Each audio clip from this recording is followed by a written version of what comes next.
আসসালামু আলাইকুম প্রিয় ফুটবল ফ্যান, আশা করি আপনারা সকলেই অনেক ভালো আছেন।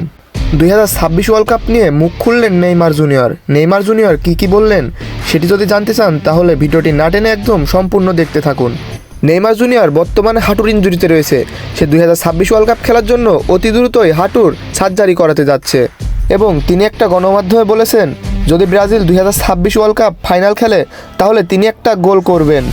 এবং তিনি আরও বলেছেন 2026 ওয়ার্ল্ড কাপ ব্রাজিলকে জেতানোর জন্য যা কিছু করা প্রয়োজন তিনি তাই করবেন। তিনি আরও কোচ কার্লো আনচেলত্তির কাছে সাহায্য চেয়েছেন যাতে তাকে 2026 ওয়ার্ল্ড কাপের দলে রাখা হয়।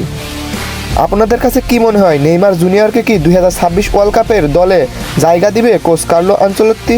কোচ কার্লো আনচেলত্তি একবার বলেছিলেন যদি নেইমার 100% ফিট থাকে তাহলে তিনি 2026 ওয়ার্ল্ড কাপের দলে জায়গা পাবে, এটা নিশ্চিত।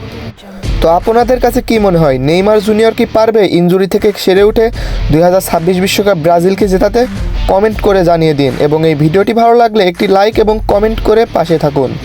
এবং আপনার যদি এরকম স্পোর্টস ভিডিও ভালো লাগে তাহলে চ্যানেলটি সাবস্ক্রাইব করে আমাদের পাশে থাকুন। ধন্যবাদ।